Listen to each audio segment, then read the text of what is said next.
નમસ્તે, હું વૈદ શેફાલી પંડ્યા, નક્ષત્ર આયુર્વેદમની ચીફ આયુર્વેદા ફિઝિશિયન.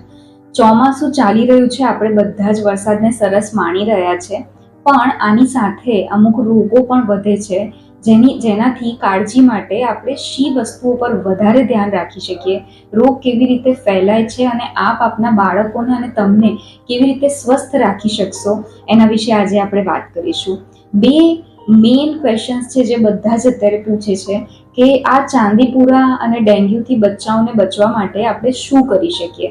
આયુર્વેદિક દ્રષ્ટિકોણથી આપણે એને જરૂર સમજીશું, પણ સૌથી પહેલાં આપણે એ સમજી લઈએ કે ચાંદીપુરા જે છે એ એક પ્રકારની માખી જેનું નામ સેન્ડફ્લાય છે એના કરડવાથી થાય છે, અને ડેન્ગ્યુ જે છે એ મચ્છરના કરડવાથી થતું રોગ છે, આપણે સૌ જાણીએ છીએ. આ વિકસે છે કઈ જગ્યાએ એ પણ સમજવું બહુ જ જરૂરી છે. જ્યાં પણ બહુ ગંદકી છે, જ્યાં ભંગાર જેવી વસ્તુઓ બહુ બધા દિવસથી પડેલી છે, જે કન્સ્ટ્રક્શન સાઇટ્સ છે જ્યાં અડધું પડધું કન્સ્ટ્રક્શન થયેલું છે અને પછી એ સાઇટ અનટચડ પડેલી છે, એ બધી જ જગ્યાએ જ્યાં દિવારો પર તિરાડ છે, જ્યાં સહેજ પાણી ભરેલું છે, જ્યાં ગંદકી છે, એ બધી જ જગ્યાએ સેન્ડફ્લાઇઝ જે છે એ ગ્રો કરી શકે છે. અને મચ્છરો મોટા ભાગે જ્યાં પાણી એક્યુમ્યુલેટેડ છે ત્યાં એમનો વસ્તી વધારો થાય છે, ત્યાં એ ગ્રો કરે છે. તો પોતાના બાળકોને જ્યારે તમે બહાર રમવા માટે મોકલો છો તો જે રમવાનો એરિયા છે એની આસપાસ આવી ક્યાંક ગંદકી તો નથી એની કાળજી અવશ્ય રાખો. બચ્ચાઓને કપડાં ફૂલ સ્લીવ્સના પહેરાવો, એમને લોવર્સ અને જે એમના ટી શર્ટ્સ કે ટોપ હોય એ લોંગ સ્લીવ્સના હોય એનું ધ્યાન રાખો. એના સિવાય જ્યારે બાળકો ઘરેથી બહાર રમવા માટે જાય છે અથવા સ્કૂલમાં જાય છે ત્યારે બેસિકલી આપણે એ વસ્તુ સમજી ગયા કે આ બંને રોગ જે છે એ બાઇટ થવાને કારણે થાય છે. જો કોઈ પણ પ્રકારનું ઇન્સેક્ટ તમારી સ્કિનને બાઇટ કરશે તો જ સોર્સ ઓફ ઇન્ફેક્શન તમારા બોડીમાં એન્ટર થઈ શકશે.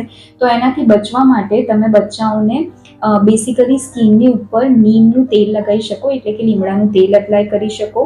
એના સિવાય તમે માર્કેટમાં બહુ બધા લીમડાના મલમ પણ મળે છે, એ પણ આખી સ્કિન ઉપર એપ્લાય કરી શકો છો. ઘરનું વાતાવરણ શોધિત રાખવા માટે તમે તુલસી છે, લીમડો છે, ગુગળ છે, અજમો છે, એ બધી જ વસ્તુઓને ભેગું કરીને અને એનું ધૂપ ઘરમાં કરી શકો, જેના કારણે ઘરનું વાતાવરણ શોધિત થાય અને કોઈ પણ રીતે માખી કે મચ્છરનો ફેલાવો ઘરમાં ન થાય. એના સિવાય આપ એ ધ્યાન રાખી શકો કે સ્કિન ઉપર પણ કોઈક રીતે આપણે એવી પ્રોપર્ટી ડેવલપ કરવી પડે કે માનો કે તમે લીમડાનું તેલ નથી એપ્લાય કર્યું અથવા તમે કોઈ પણ વસ્તુ સ્કિન પર એપ્લાય નથી કરી તો પણ તમારી સ્કિન હેલ્ધી હોય અને મચ્છર કે માખીને એને કરડવાનું ન ગમે, એની માટે તમે બાથ લેવા માટે જે બચ્ચાઓને નવડાવો છો એ ડોલની અંદર યાદ રાખીને લીમડાના પાનનો રસ એડ કરી શકો, સહેજ ફટકડી એની અંદર ફેરવી શકો અને હળદર 2 થી 3 એની અંદર પિંચ તમે એડ કરી શકો. એવા પાણીથી બચ્ચાઓને બાથ લેવડાવવો જોઈએ જેને કારણે સ્કિન વધારે હેલ્ધી રહે.